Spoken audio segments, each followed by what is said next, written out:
Hey y'all, hey. Y'all, I'm coming on. I just came out of meditation. I'm gonna try to make this quick because I gotta pee. But anyway, that's TMI for y'all, but whatever. Okay, over here. And this avatar, it do 3D stuff all the time. But anyway, just came out of meditation and I was just thinking that I would share this with you all because it's something that came to me about a week ago, and it was a statement: "Survive your comfort zone." And I was like, okay, that's a whole layer of stuff, right? And it wasn't just for me; it was for a collective of individuals. And it's not for me to know them specifically or anything, and it's not directed at anyone or any group of people specifically, but collectively as a species. So the message is survive your comfort zone.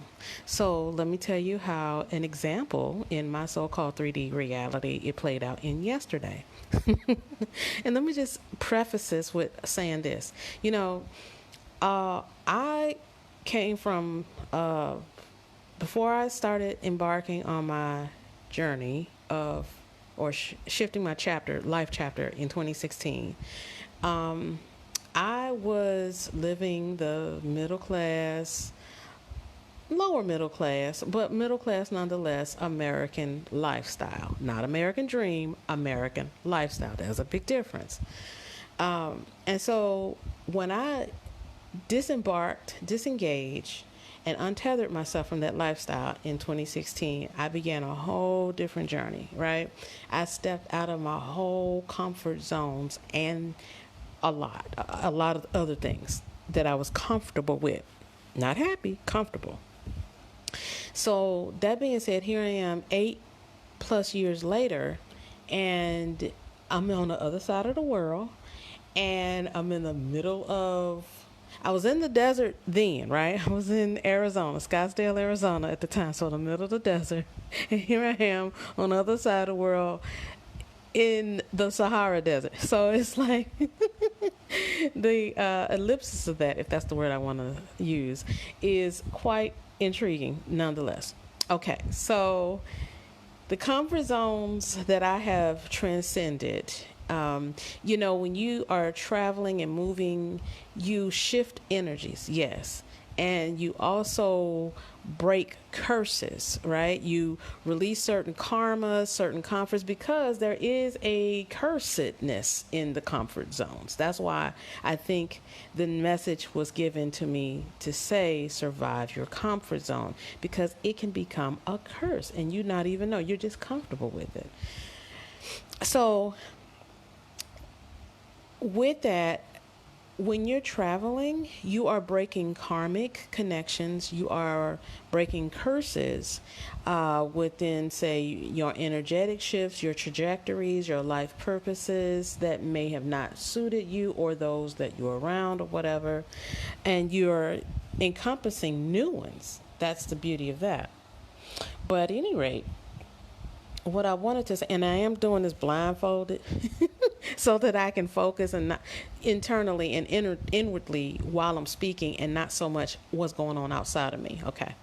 Nothing going on. I'm in a private room, but it's still, my own bedroom or whatever, but it's still the point. I like to close my eyes and speak sometimes because it gives me clarity, if that makes sense, for those who are spiritually, intuitively astute. All right. So, anyway, moving and traveling the globe, circling the globe for the last 8 years. That's what I've been doing, and breaking curses generationally, bloodline, culturally, special, uh, international bloodlines and bloodlines, curses and all that, as well as stepping out of comfort zones and not staying in one, right? Not creating one, and not creating some, but not making them stationary, if that makes sense. So,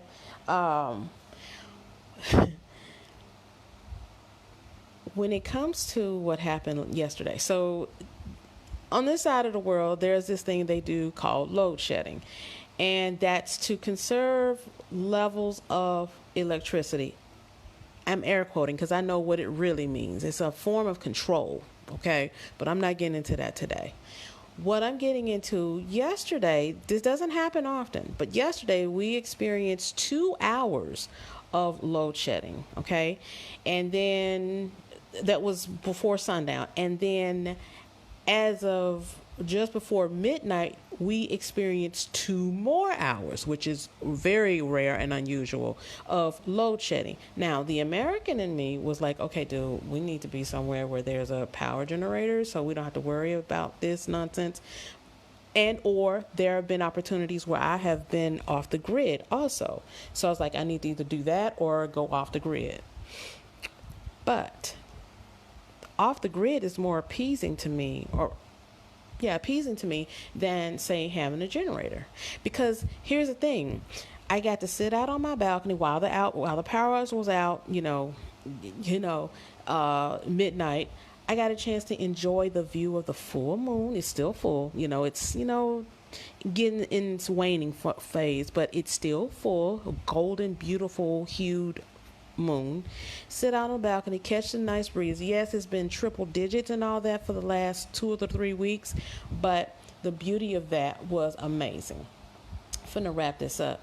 And then when all of that was going on, downstairs in the alleyway, there was this group of cars that pulled up, and it looked like, and a white van, and it looked like a wedding party that was happening, and they were just coming to drop off, but they got out their cars and they started letting the music play, and they started dancing, celebrating. And then not too long thereafter, the lights did come back on, and you heard the kids at the end when the lights come back on around the entire neighborhood, because this wasn't just our building, this was the entire neighborhood. But when the lights came back on, you heard yay from the kids, all the kids in the community and neighborhood. It was just amazing. So, I just wanted to say, life happens and it breaks you out of your comfort zone, but that's a curse. You can survive that, and when you survive it, you can celebrate. And just the most simplest things, like the laughter and the enjoyment of the kids enjoying the fact that the lights are coming back on at 2 o'clock in the morning, right? And then people are still out in the streets celebrating life happening. You get what I'm saying? So they're celebrating a new life form, a wedding, a marriage, and it's beautiful in the middle of the week, the beginning of the week. And it was just a beautiful observation. And the moon, in its full golden Egyptian Arabian night glory, right? So I did enjoy that. And so, it's little things like that that help me realize how far I've come out of my comfort zones, and making sure that I don't create any new ones, and at the same time be able to personally develop into a better version of myself and be still in my autonomy and authentically me. Okay, y'all, stay delicious. Peace.